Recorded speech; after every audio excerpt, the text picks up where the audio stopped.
Hey everybody, this is Rydo and we're back to another recording of Hearthstone. Today is Wednesday, October 10th. We started late, so let's just hop into this. We need to play 2 more dungeon run bosses and hopefully get a druid or rogue victory. Ideally, I'm going to play as a rogue and get the combo cards played also, all at the same time. Theoretically, I don't think it really is going to work that way though, because I'm fairly certain that some of these they just do not line up that way. You can't actually get victories by the single player mode, or you can't get progress on playing combo cards on the single player mode. Or maybe this is going to work in such a way that we actually don't have any combo cards. The only combo card I have is SI Agent, I think. So this, and this replaced. We've got news and we've got a lot of games, and we're testing out the web peak feature, and it's slowing me down, I think, quite a bit. I did have the thought of perhaps doing closer to a 2-hour recording of Hearthstone at the beginning, going to like 2-hour episodes to start off with, and that way I can reduce the number of Hearthstone episodes I make. I'm far ahead in Hearthstone videos. Now really isn't the time to worry about that, however. It will become a bigger issue later on, like when I'm a year ahead. Let's see. Just leave everything there. GameIndustry.biz has an article. Microsoft is in talks to buy Obsidian report. Xbox outfit closing a deal for the Pillars of Eternity developer, with one source telling Kotaku it's a matter of not if. A matter of when, not if. The Pillars of Eternity game, if I can recall correctly, seemed to have slight problems in its latest release. Obsidian has been independent since its establishment in 2003, so it's gone 15 years without being acquired, which is probably a pretty big achievement for the video game industry. Justice is mine. Just gonna go and play this.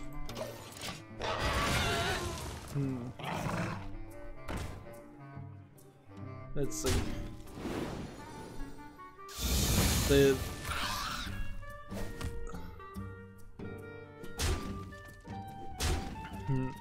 Microsoft is definitely trying to acquire people.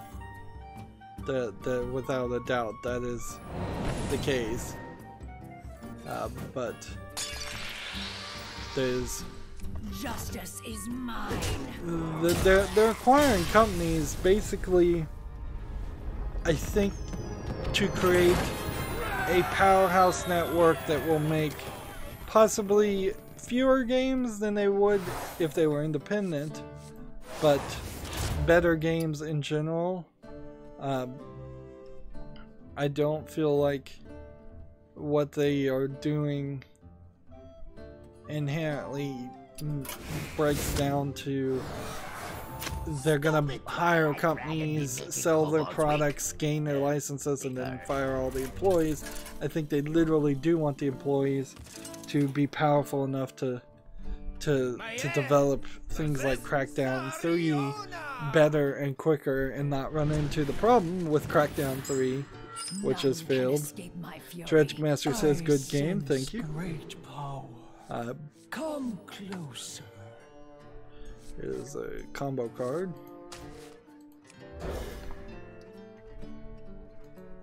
Microsoft certainly has has acquired other companies like Rare in similar hopes, but I'm not sure it always played out.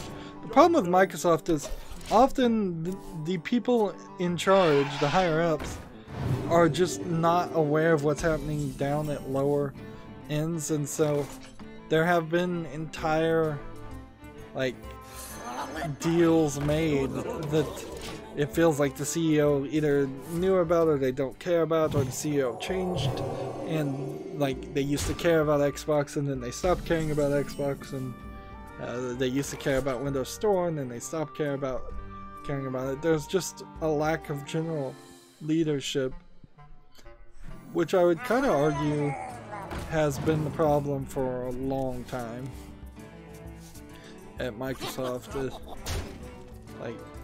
Basically since Bill Gates left. In tech companies in particular, you need, I think, somebody who is an insanely headstrong type person to be your leader. That's why Bill Gates succeeded. That's why the CEO of Apple, the one who's dead, Steve Jobs, succeeded. Is not really for as much for business prowess as much as perhaps just tenacity,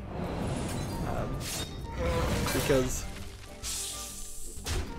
let's face it, tech people are not the easiest led group of people. TechRaptor, by the way, has the same rumor. The Obsidian Microsoft acquisition deal is almost final.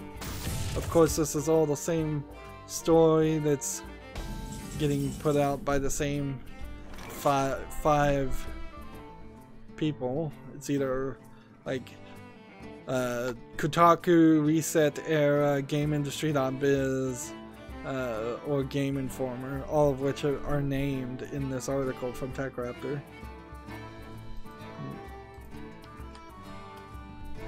Let's see, I don't think I have any. I'm out of cards. Yeah, I don't think I have anything else I need to do. Hey, just attack. Gamma Sutra has the exact same report. Microsoft is in talks to acquire Obsidian Entertainment. The one thing, I guess, the takeaway is the Obsidian Entertainment, on top of Pillars of Eternity, also made Fallout New Vegas. So if they wanted to make something that was a spiritual successor to Fallout New Vegas without having any of the Fallout actual things in it, because they don't have the license to that, and probably wouldn't ever get the license to it, yeah, I suppose you could do that. But I'm not sure that breaks down into a smart move. Justice is mine. Can hit that, and then we can kill it that way.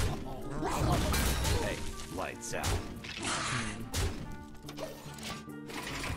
Let's see. I wield the power of black. Next, we have a game on Steam. We're testing out the new web peak system called Ice Agent, which I imagine this is pretty much just a troll game, or at least a very simple game. I'm not sure anybody really wants to play as an Ice Agent, the reality or the fiction of that. And this certainly doesn't seem like you're doing anything. You're rearranging your desk in your office. Yeah, this is a extremely low effort game at the very least. Early access, 15% off for way too much at $4.24. And let's see. And in all honesty, a significant amount, I would guess, of quote-unquote ICE agents are just actually police agents who put on a different badge. Because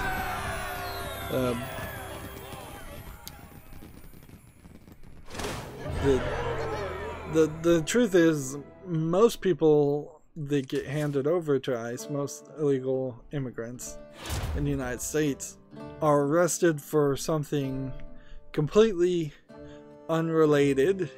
At least this is my understanding of how it usually goes. And then whatever they did was violent enough to reckon for the police to go through the extra work to hand them over to immigration and try to get them deported. And as I understand it, immigration and ICE in general doesn't really have enough resources to deport everybody, so they tried, at least they used to, in the Obama era at least, they used to try and only get rid of people who were like violent assaultists, rapists, murderers, things like that. And if the person overstayed their visa and they were pulled over for like a broken tail light or something, then they wouldn't immediately get arrested. And they try to work with those people to say, hey, we know you've overstayed your visa, but you need to fill out these paperworks to renew. There is also a bunch of BS often where you have to leave the country and then apply for re-entry, and then they reject you for that.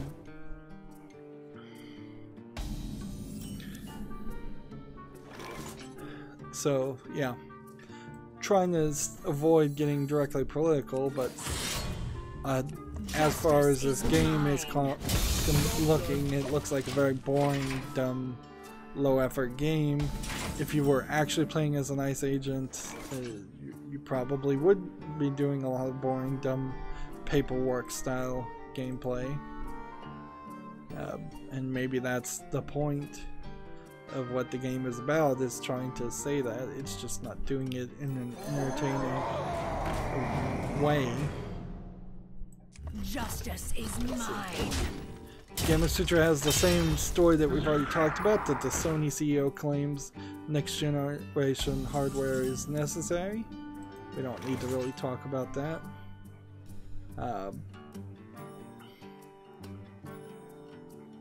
Let's see this.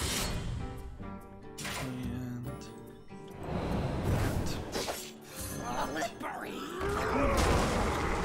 Justice is mine. Gematsu has an article.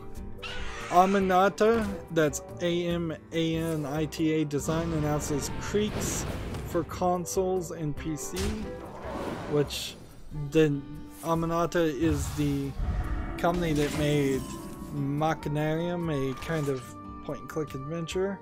And so that's an interesting thing.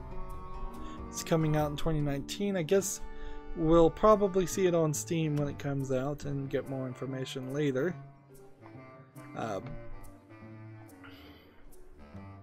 Okay. Here's immune during my turn. Destroy enemy. I'll just do that. Next we have a game on Steam called Mark of the Ninja Remastered. If you haven't played Mark of the Ninja and you can watch my coverage of it. It's a very good game. Getting the remastered version would be probably the right version to get now, because it's going to include, I think, everything, the DLC and everything. Mark of the Ninja does run into a game that it gives you the opportunity to play a couple different ways, a couple different times, when a lot of people really are probably only going to want to play one way and once. So getting through the main story is fine, but if you wanted to 100% this game, you're going to have to put in a lot of work. It's already rated very positive. The good news also is, I believe, since I own the DLC and everything, I'm getting it for free. If you're already... although this says buy the upgrade for $4.99. That's not my understanding of how it would work.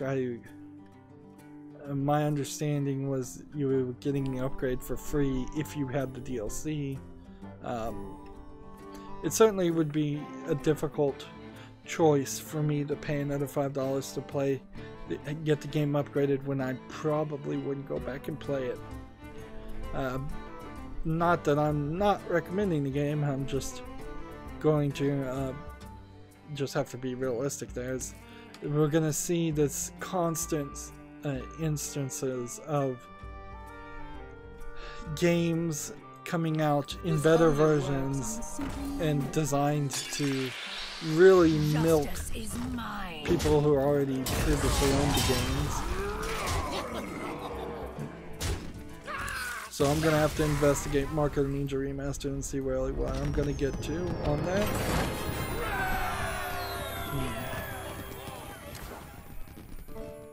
There we go. Only need to get one more of these.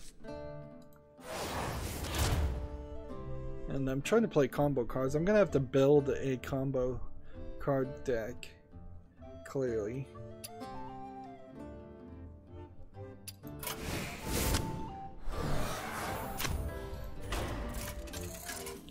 And we have Borderlands 2 VR. This one will probably not look so pretty on the web peak. The thing about, let's see what we can see on this. I probably shouldn't be watching the VR video because that'll get flagged. There's, I don't think a ton of new things being added. Unless Salvador couldn't dual wield guns before, that might be new. But there are some features you can see here. There's a bottom row feature that might be different, or maybe not. Maybe there was always 3, and this is PlayStation VR. Here's Maya's boring default outfit that I complained about a little bit. There's a time slowing feature that I think they're going to end up giving to everybody. Yeah, it says virtually slow time, get virtually loaded, put on your virtual boots. You pre-order it and you get a PlayStation theme. It's really, really important though to point out that playing Borderlands 2 in VR is going to be extremely tiring and a bad experience. There's really nothing you get to that. Job's done. Other than that, so this is the guy that silences characters, and so as soon as he gets to 5 mana crystals, he's gonna silence the character and try and kill me.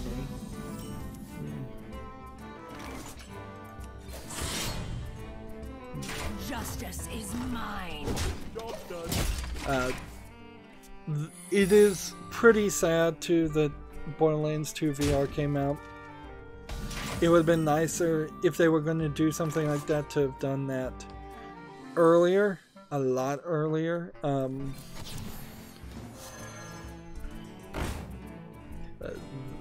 Let's see.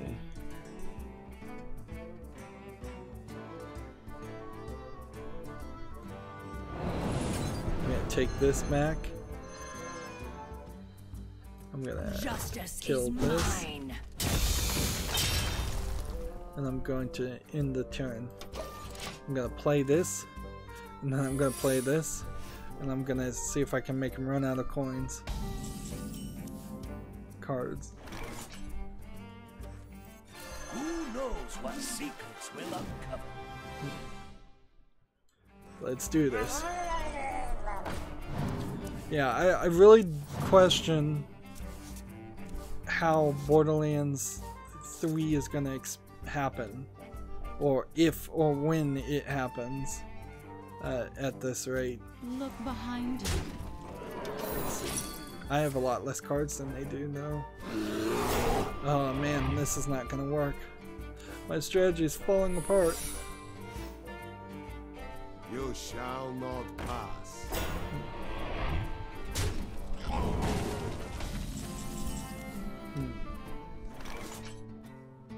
Well, do this. And we can do this. And we can do this. Your history. We can do this.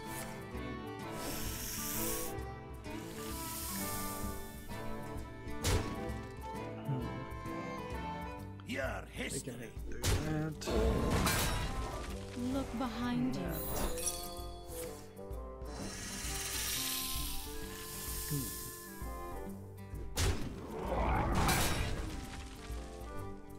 Justice is mine. Yeah, I really question whether Borderlands 3 is just kind of never gonna happen. That does right. Yep, and I just lost. I didn't realize that was silence all minions. Interesting.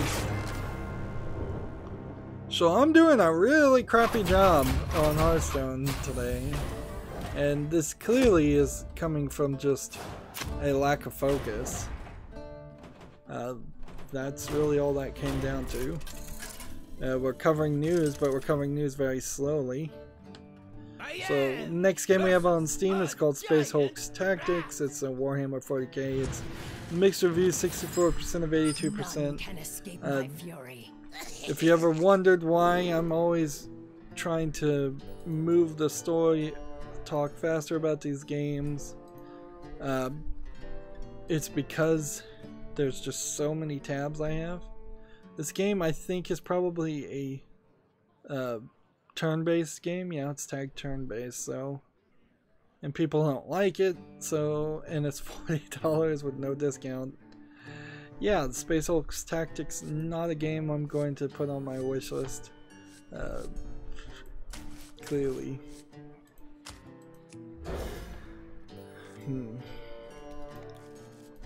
Like the Warhammer 40k series, I'm not sure there really is a good video game series there, as much as there is just a good tabletop game called Warhammer and Warhammer 40k, and they just continuously license and try to make it into a video game series, but it never really succeeds.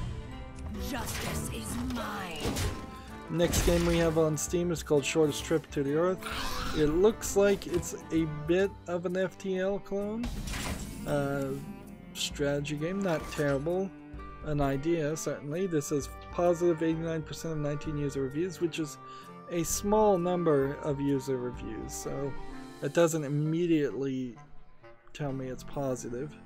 But yes, this does seem like it is FTL, very much like FTL.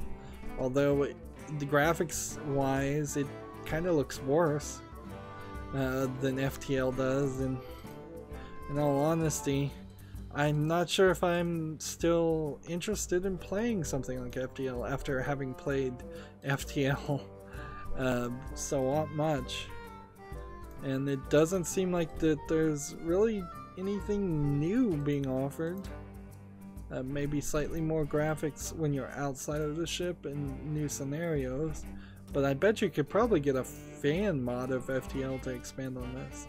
This is early access, 15% off for $16.99. There's not anything here that inspires confidence, and this developer seems to have made some other games.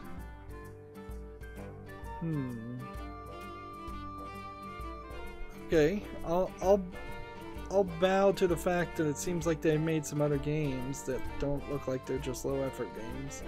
So I'll put Shortest Trip to the Earth on my wish list just in case it turns out that it actually is good.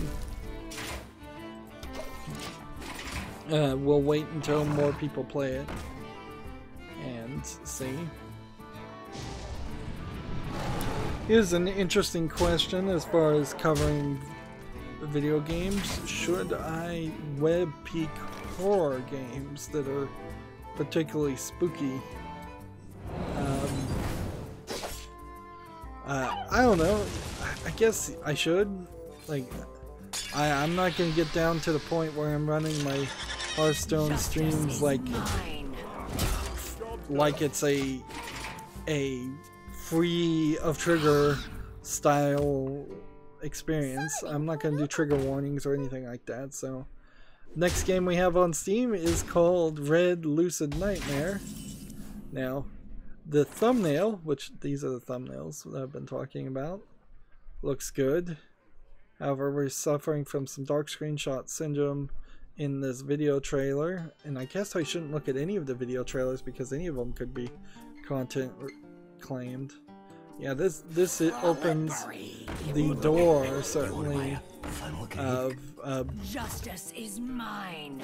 Of getting content ID claimed by so many people.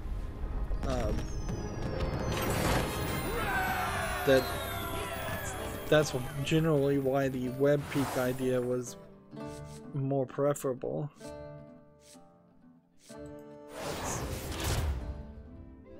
I'm gonna go back here. I should have won 3 games by now. I have. It's just that Hearthstone seems to be broken at some point. So again, looking for legendaries. If they don't give me legendaries, they're really not giving me anything. And that's pretty much how it goes. I'm really not getting anything.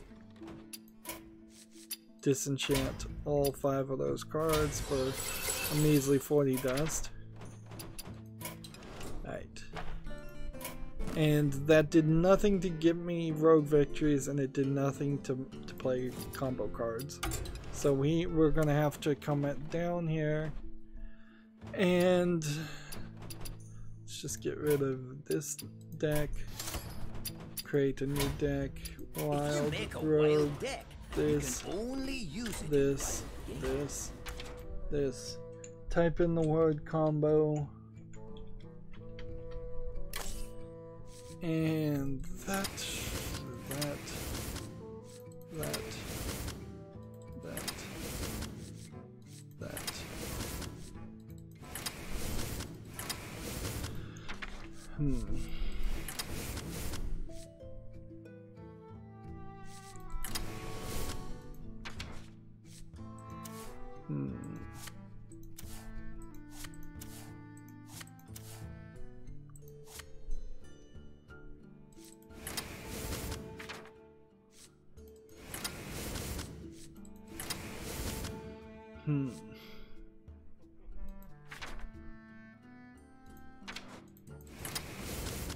I'm filling this up with probably too many combo cards. That should be enough. Take these, and these. And then we'll just call this combo.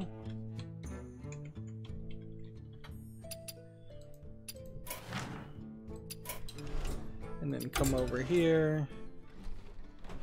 Switch to this. Here.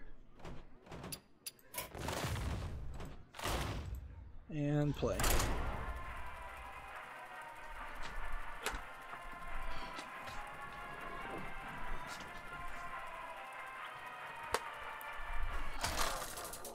See, did I get it back over to...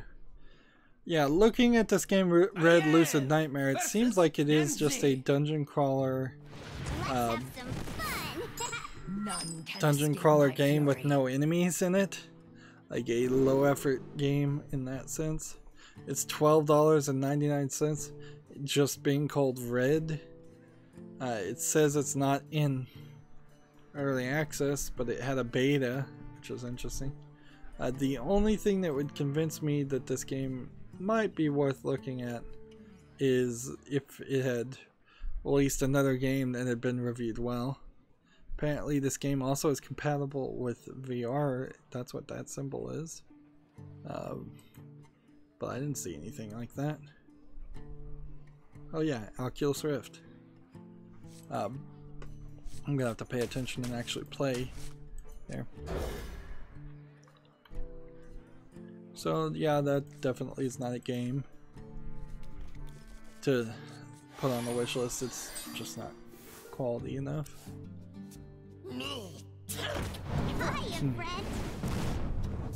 Let's see. This. And turn. Next game we have on Steam is called Washed Up Wizard, which looks like it's low effort asset flip twin stick, top down twin stick shooter game.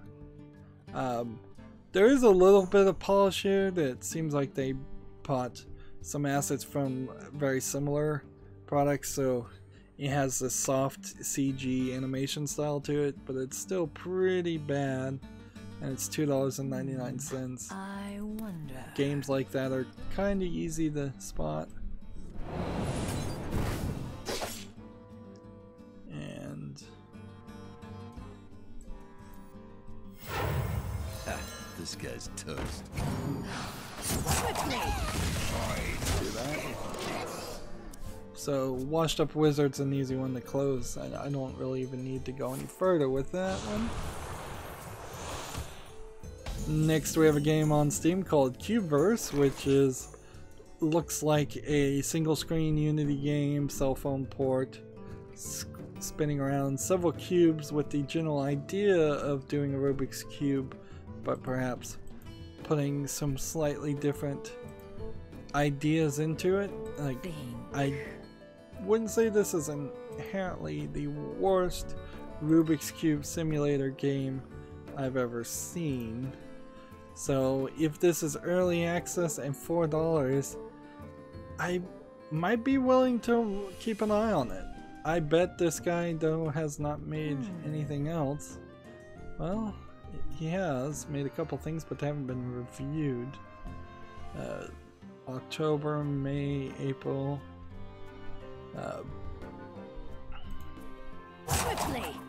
Let's gotta come over here and make sure.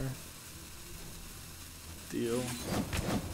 This. Hey, lights out. So yeah, I'll keep Cubeverse on the wish list until I can find something better. Like, I bet there is a better Rubik's Cube simulator out there, probably from the makers of the actual Rubik's Cube, but I haven't seen anything in a long time. I know that in the 90s there was a Rubik's Cube CD-ROM game that I played a lot of. That was pretty cool. We have an article here.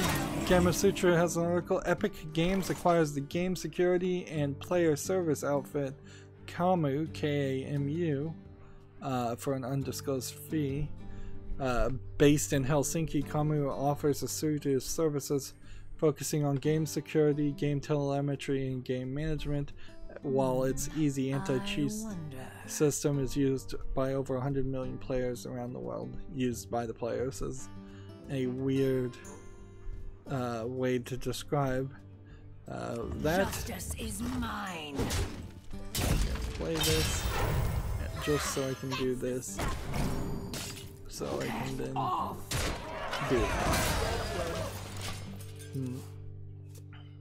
Now, as I understand, Epic is in part owned by Tencent, so like there are these layers certainly of companies being owned by other companies being owned by other companies, to the point where the danger comes in that only 3 companies end up owning all of the video game industry. Justice is mine.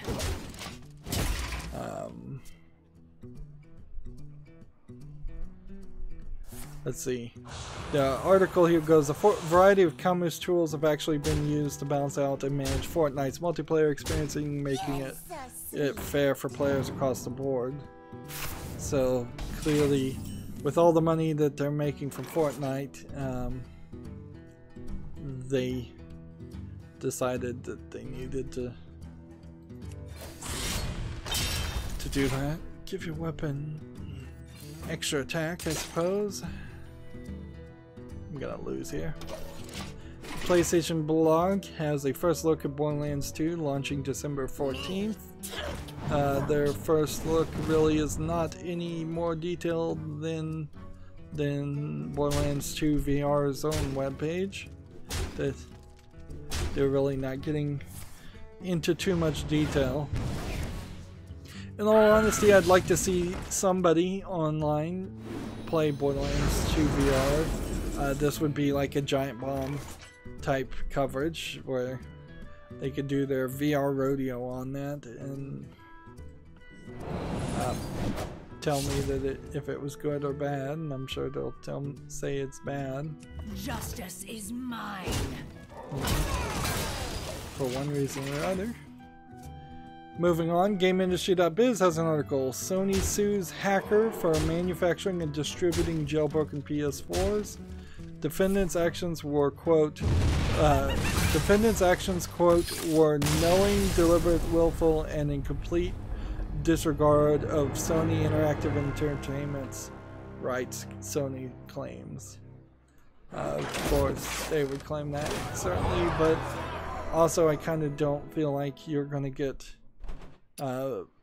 too far hacking jailbroken PS4s and selling them on eBay, which is what I believe this person was doing. Alright, that played the combo cards and got that done. And since we're kind of far behind, I'm going to just go ahead and skip right now to the European account.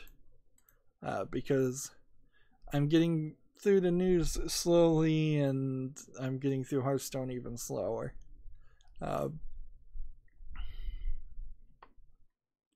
Let's see.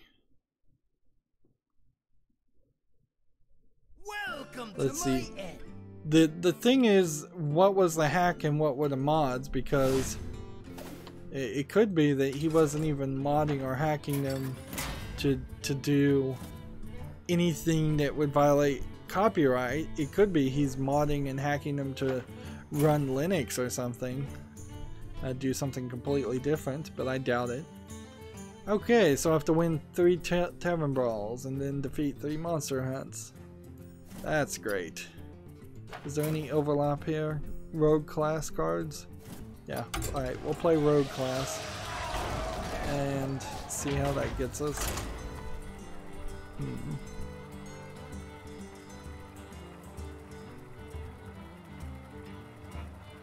The claim is Sony purchased a jailbroken PS4 complete with over 60 first and third party games from an eBay vendor by the username BlackCloak13.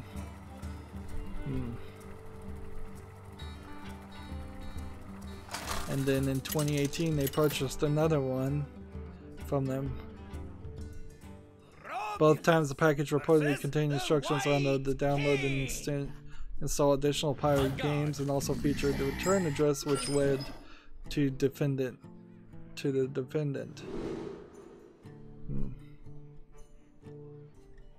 So it seems like this was a pretty blatant hacker selling PS4s.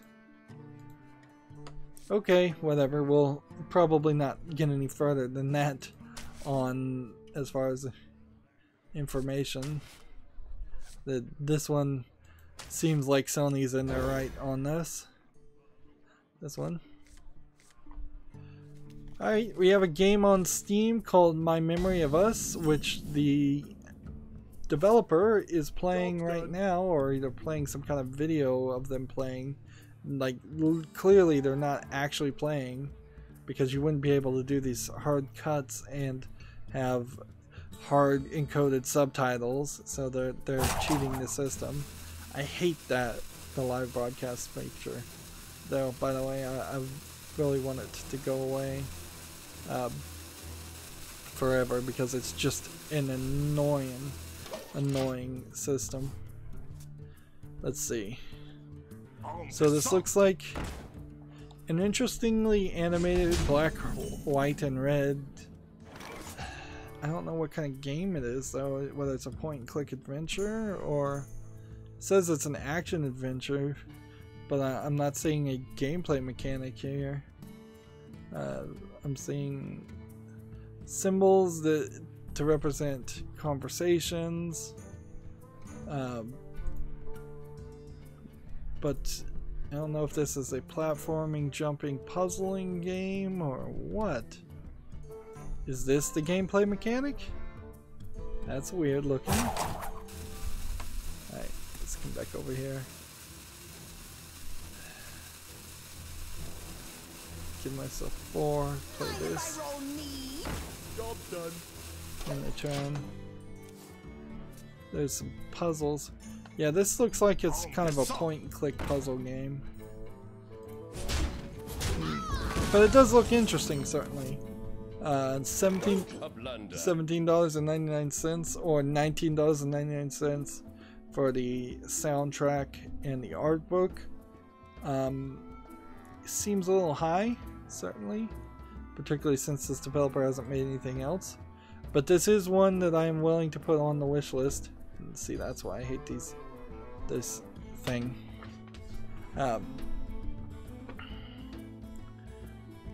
Let's see.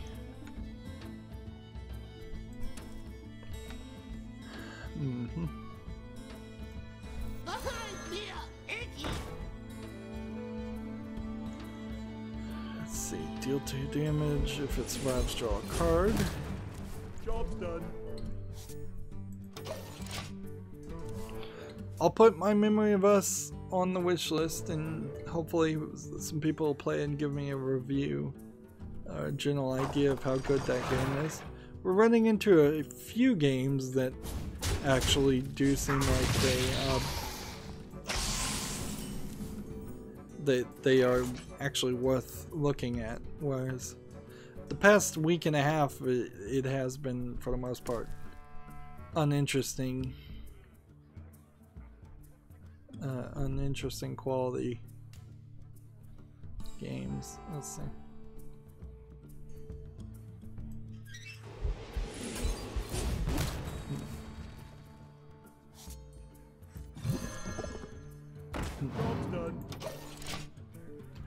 Gematsu has an article. Fitness boxing launches December 21st in Europe and January 4th in North America. A fitness boxing game for the Switch. It's an interesting idea. It's, I suppose, the idea of doing something like Wii Fit, but just boxing. The game itself, though, doesn't look amazingly good. And it doesn't feel like you're actually boxing as much as you're matching actions and doing kind of a DDR dance motion game. You're definitely not having an experience similar to playing Punch-Out or that Apollo VR game that has recently come out on Steam. It's definitely not anything close to that. It's just little silhouettes of people that might punch each other. I assume to be family friendly.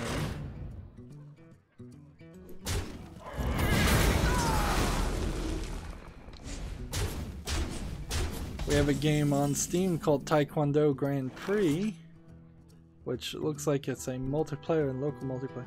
I kind of have to wonder about doing something like Taekwondo in particular in VR, because if you are actually having to move your fists and your feet, you're gonna fall on your behind and hurt yourself, or at least a lot of people are.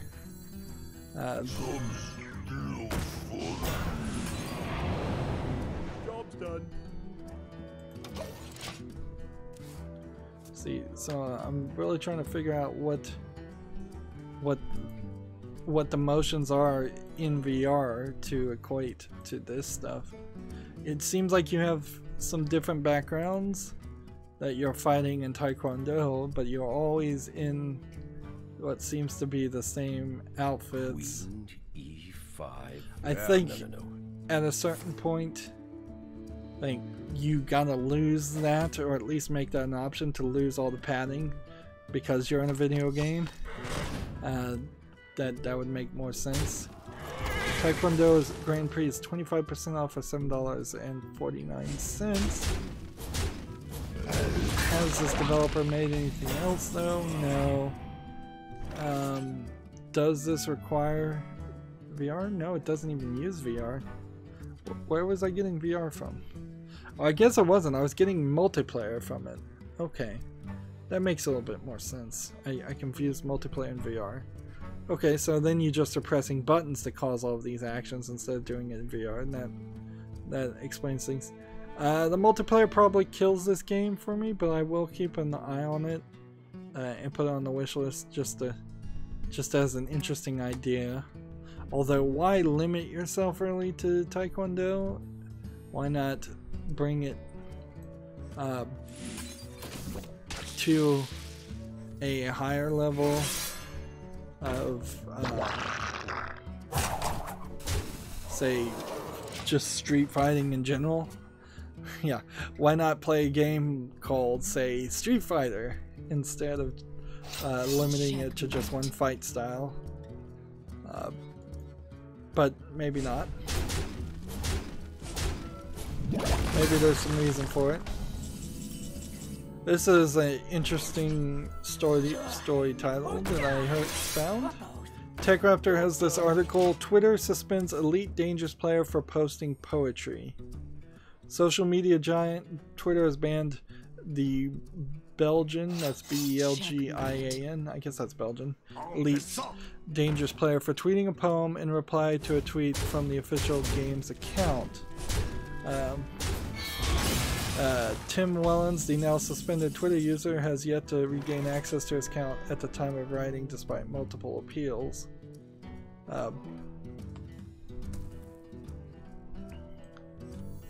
So this is a level of insanity that, like, I don't know, maybe it is getting down to the point where, oh, I didn't realize this did 1 damage to everybody. I could have been playing so much better with this character. On October 4th, the official Elite Dangerous account posted a poem in celebration of National Poetry Day. The tweet reads as follows.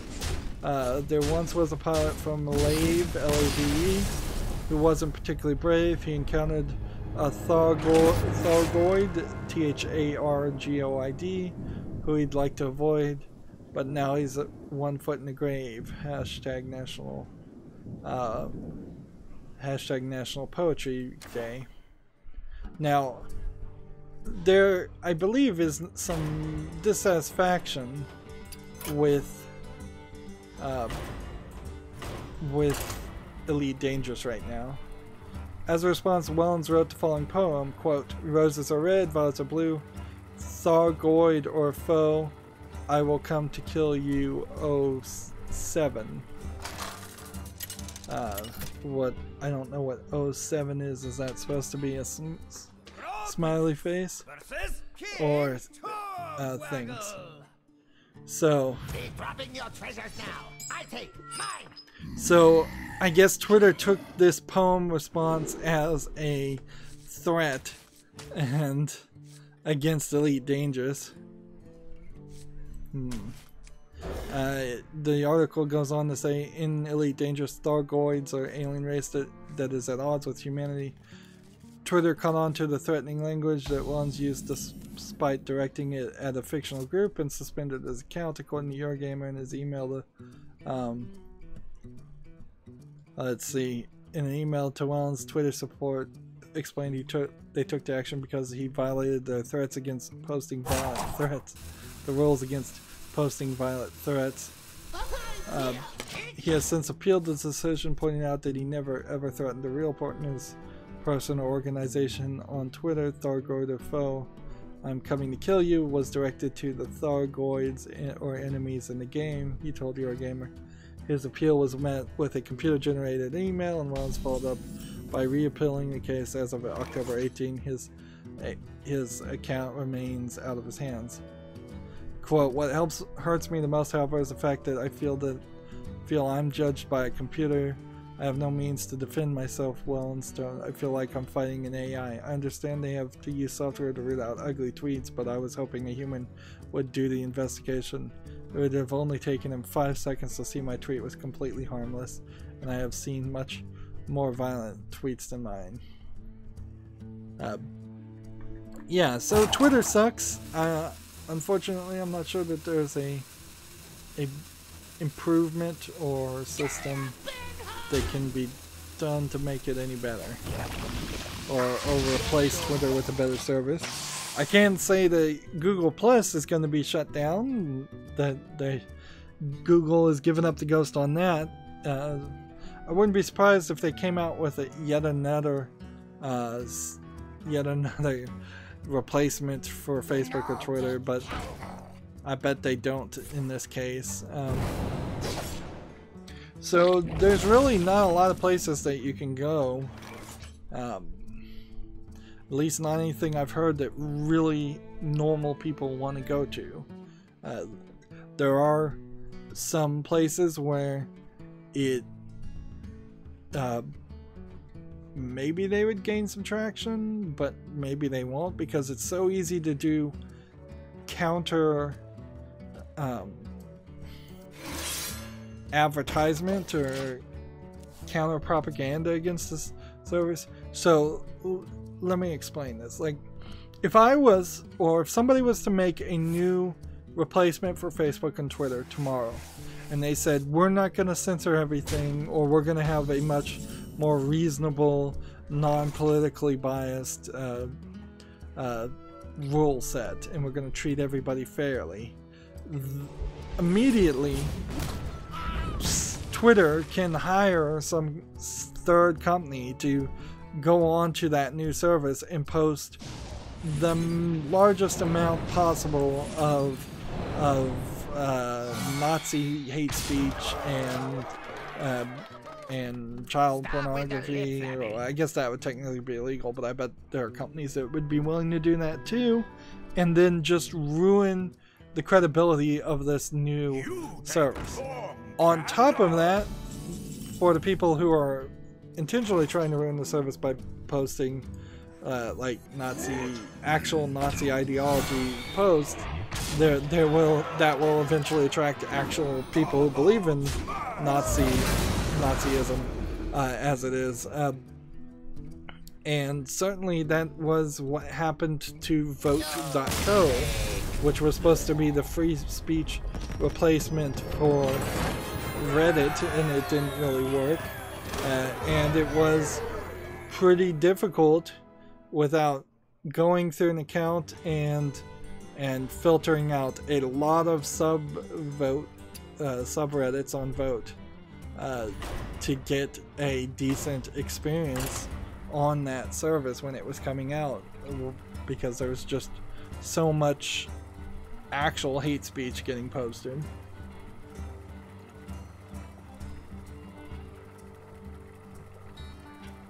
So as a video gamer, if there was a video game only, like YouTubers and video gamers only Twitter, that might work. Like, it's more focused on that and less focused on like other crazy people posting things I'm not interested in. That might work. Or if they just kept things a little bit more separate. Like, what I see on Twitter is not bad, because I mute 90% of everybody that I follow, and I don't see ads because I have an ad blocker, so I, for the most part, don't see any tweets that are not welcome. But as far as an end user trying to get away from Facebook and moving to Twitter, that's kind of ridiculous. Whereas going from Facebook to Google Plus, at least at the beginning, seemed like it was a good idea. I guess that means I need to go change.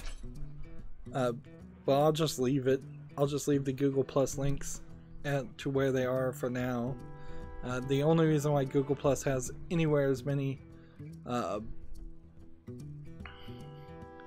views as it does is simply because of the fact that it forced so many people onto Google Plus to have a YouTube account, and caused quite a bit of trouble with the real name mandatory in Google Plus, and that really didn't do anything at all to fix the quality of posts on YouTube, which was their goal. YouTube comments still kind of suck, even when people had to use their real names. or allegedly had to use their real names. Alright, this is...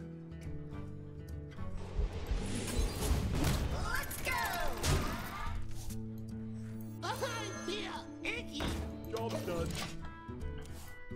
We have a game on Steam called Crashbots. It looks like it's a Unity cell phone game of some sort.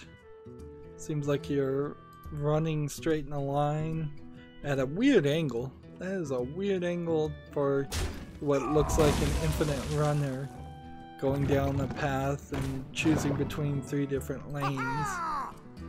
Yeah, that's all this really is. It's a nicely soft cell shaded infinite runner game. Let's see. It's $8.99 for this game. 31 achievements. I don't think so. The only other developer they have that's they have mixed reviews. And this other game, Spiral Splatter. So yeah, that's not anything interesting to me. Let's do this. And do that. Do that. And then return.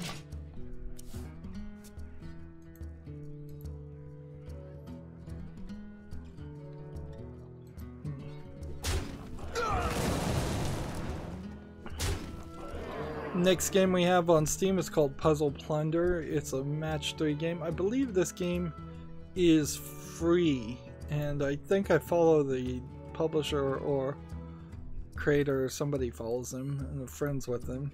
It's just a simplistic match 3 game at free, so the price is right. It doesn't look amazingly good or anything like that. It looks like a very simplistic game, but you know, the price is right if you want to play a match 3 game. It's from a developer who seems to have made nothing else that catches my eye of interest, and it doesn't look like there's any DLC or anything, although finding DLC on Steam as far as microtransactions is impossible or hard to find out. $3 is what they want if you want to actually support the game. Not too bad. Not something I'd put on my wish list either, though, because let's face it, in all honesty, if a game is free, it doesn't need me to it doesn't need me to review it. Let's see.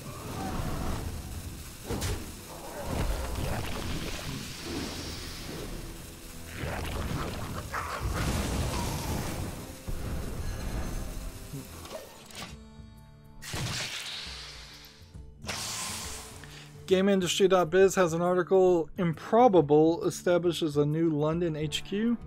Larger space will accommodate increasing staff needs of the spatial iOS creator.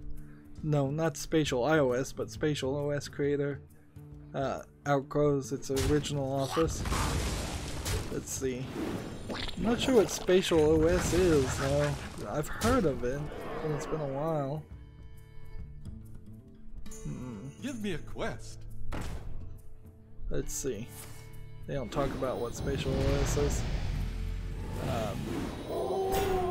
They got an investment from NetEase, and they're growing their staff of around 320 employees in their UK office.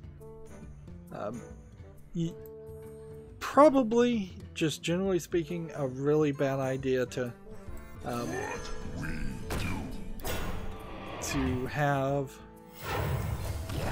a London headquarters office.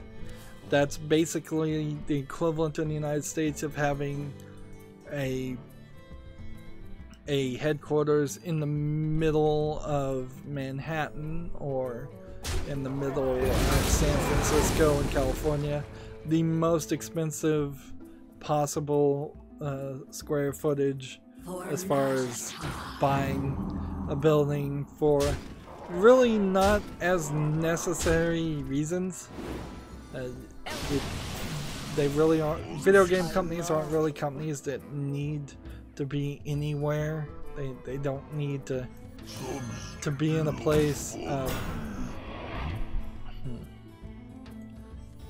Let's see. I should have played this. They can telecommute. Video game companies can telecommute just fine, and they tend to have events and meetings through going to conventions like E3, whereas a Wall Street firm that is all about stocks and trading would want to be on Wall Street so that they could get to the floor and do stocks and trading for what little of that actually gets done these days. I am not getting anywhere any fast. I'm not really playing rogue class cards. I'm not really getting tavern brawls. And I'm definitely not moving forward on another daily quest. And it's been another hour. The web peak feature, I'm not 100% sure why it's getting this way. I'm not even sure I really want to blame the web peak feature that I'm doing as the problem. It may just be because I woke up late and I'm just moving kind of slow. Of course, I would believe people if they were to tell me in the comments that they just hate the web peak feature and they just are here to watch me play Hearthstone and only Hearthstone. That wouldn't inherently stop me from talking about games, but it might convince me to not use the web peak feature much or at all. Just have it in my back pocket in case it's necessary. Okay, let's go another game. It's been an hour, but I want to go one more game. I'm gonna go play Hunter and just try and win while we try and get rid of this. Scalosaurus Hex versus King Tor. So we've got a game on Steam called Card Life Cardboard Survival, which is already mixed reviews, 63% of 91 user reviews. It's an interesting idea, certainly, but it really is just making one of these resource styles of games. This is a Minecraft clone. It's just in a cardboard world. Which, you know, that's a cool idea. It's clearly is not being implemented well, though. Single player, multiplayer, online, early access, $19.99. So why do people hate this as a concept? Let's see. Why do we need to connect to servers to play single player mode? Do you know how terrible your server is? Okay, I guess that would be the one reason. Let's see. Nothing like playing a single player game and being unable to pick up the items you harvest because almost a minute of server lag on my computer. Alright. So apparently this entire game is run off server side, and that's why nobody likes it. Wow. You think you would have figured out to not do that. And to be fair,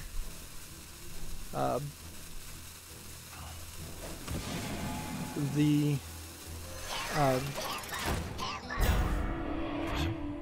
Minecraft Java mode always does run a server, even in single player mode, but it does it seamlessly and it runs the server on your own computer, so there's not really a problem there. At least that's my understanding on how it works. So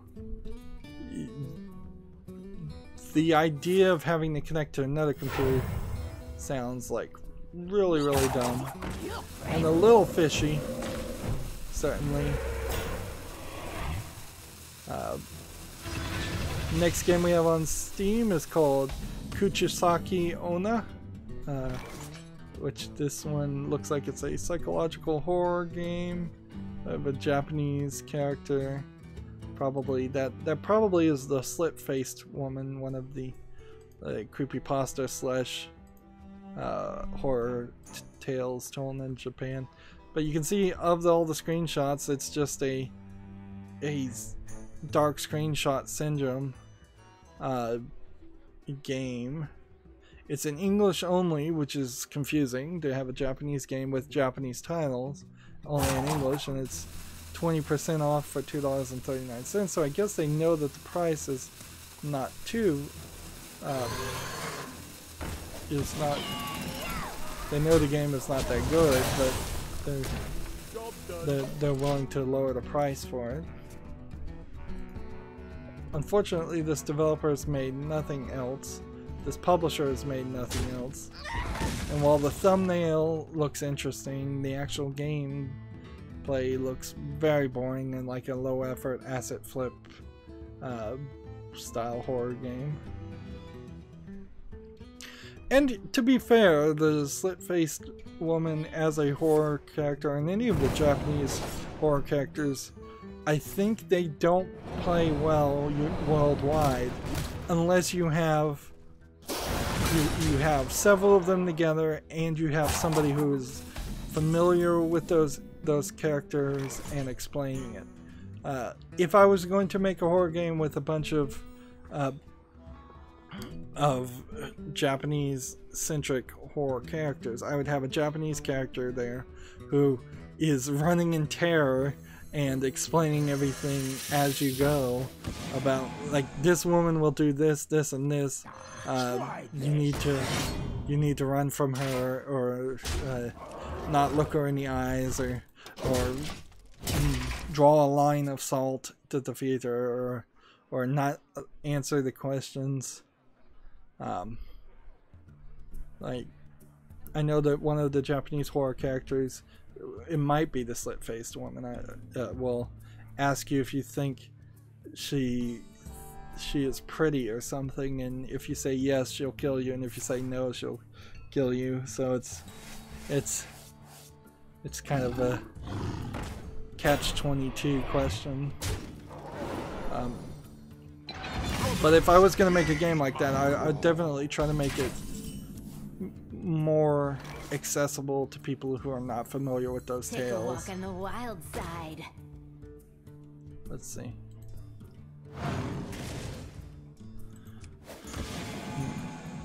And I'm not 100% sure that if you did make it more accessible, that really does anything. Born to be wild. I'm not sure that really does anything to help the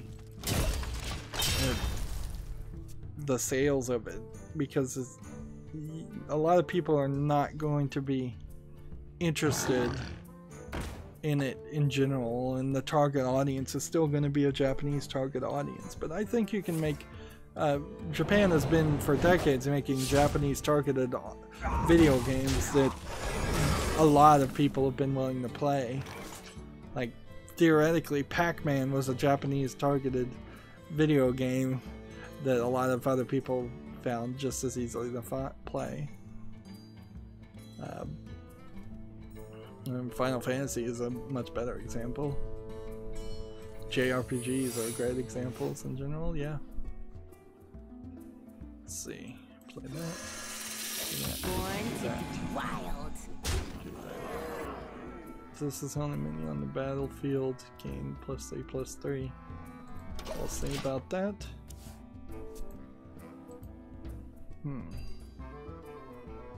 We're getting a lot of horror games today because I guess October is coming. So the next game we have on Steam is called Border of Insanity, which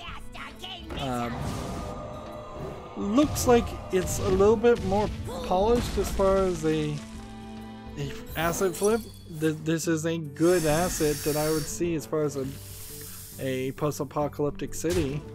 The thing that I'm wondering now as I'm looking at the trailer, and probably shouldn't stay on the trailer too long, this will be interesting, is how much actual gameplay is here, or is this just a walking simulator? It says action, adventure, indie, violent, but it's first person perspective. And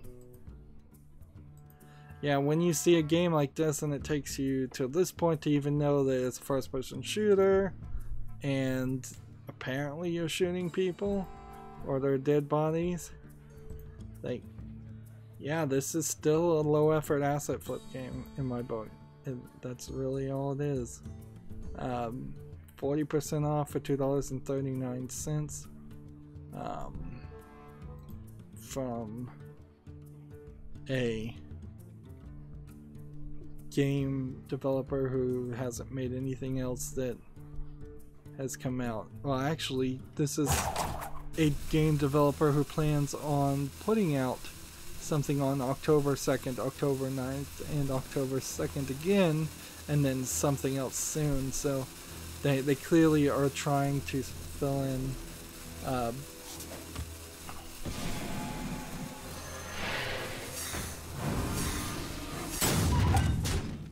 they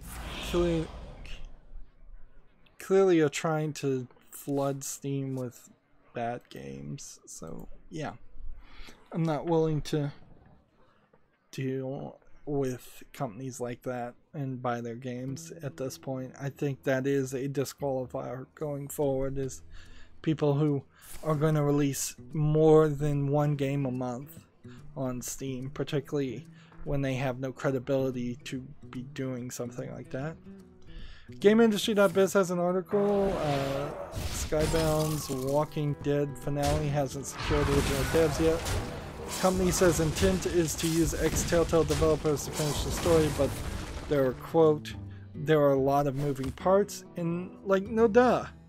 I wouldn't be surprised if you struggle to get any of the people who were abruptly laid off from Telltale to work for Skybound in the way it seems like it's going to be, which is a contract position that probably ends at the end of the development of that game. I don't think for a second that Skybound wants to use the Telltale tool, nor may not even have the rights to use the Telltale tool for any other game. So those developers who you'd be bringing in to finish the Walking Dead game aren't really going to be on board with programming in a different language and learning all of that. Meanwhile, most of those people are very possibly already in another job or applying for other jobs or moving out of the video game development career path completely. I think it's a little unfair, and this has been a story that is growing. It's a little unfair to drag on that as an issue and make that like it's a bad thing. Like, Skybound's, to me, on the face of it, looks like they're trying to do their best for Telltale employees. But some of the mainstream media seems to be so obsessed about getting all the former employees, not from Telltale, not just the ones that would be hired to finish The Walking Dead.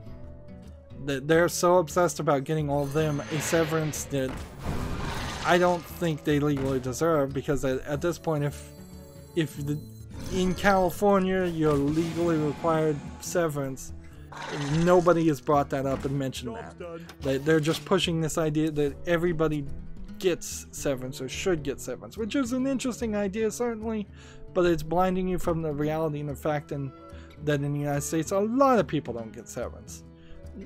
Most people don't get severance when they're laid off. So, like, it sucks. It's a bad situation. I understand that, but you're now shifting your hate from Telltale into Skybound, which Skybound really isn't doing anything wrong here as far as I can tell.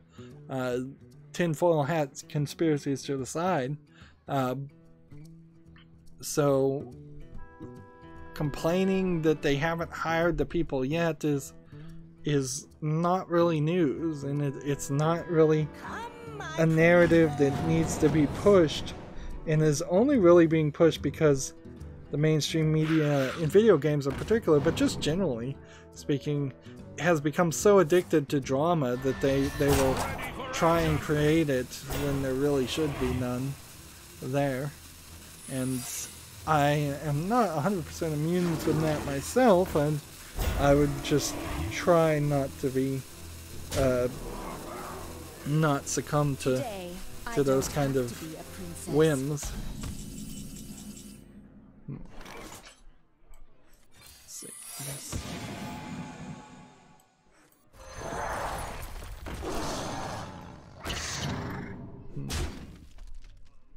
Let's see. Do this, this, and that. Job's done. And then a turn.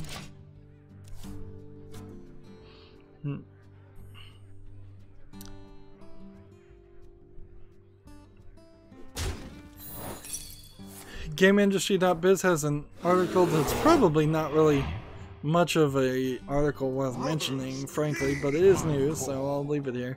Subway Surfers developer, which is apparently some mobile game I've never heard of, it's an endless runner, is going to launch a video streaming platform to host the live streams, trailers, and other video content related to the game. That seems crazy.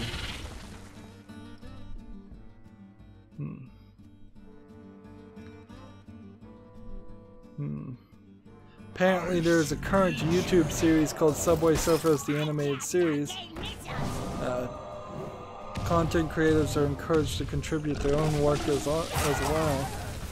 That is crazy though. Like the idea that you would make your own streaming platform just to support your game, it means you're so obsessed that this is kind of what the Angry Birds successfully, for some reason, actually accomplished, where Angry Birds got super popular and they got in quick enough that they were able to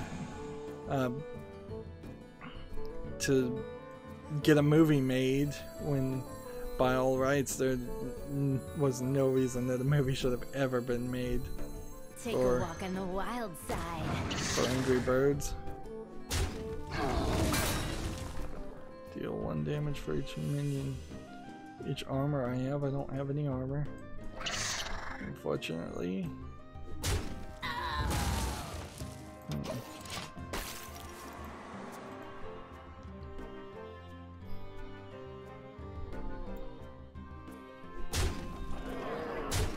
Next we have a game on Steam called Matchpoint, which is a slightly better than average Pong clone as far as a game would be considered.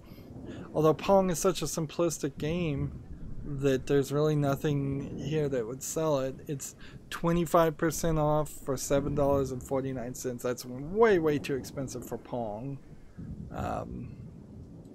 Or virtual tennis, or whatever you're gonna call it. Pong is generally it. I'd say this is probably slightly more effort than you normally would see for a low effort game. The problem though is that you decide to make your game around Pong. And so that means that that is just going to be a failure of a game and not coming to the wish list.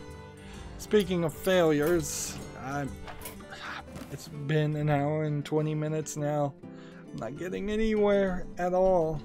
Oh man, I'm not making any progress.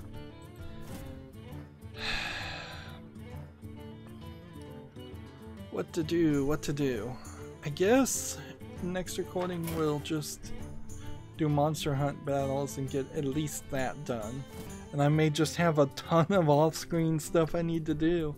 And am I getting distracted because of the I'm just moving slow going through all the games on Steam, or is something else happening that's making this go so slow? I'm not 100% sure. In general, if I only had an America's account and I quit caring about the European or Asian account, we'd probably be right on track to be finished with the live stream after the next recording. That is another thought, certainly, but I don't know how I'd get away from having that extra gold to open more packs. Anyways, that's going to be it for this recording. As always, I ask you to like, share, subscribe, comment, and watch every second of my videos. If you want a friend or follow me on any social media sites, there's a whole bunch of links down below in the description box. Thank you for watching. Have a good evening.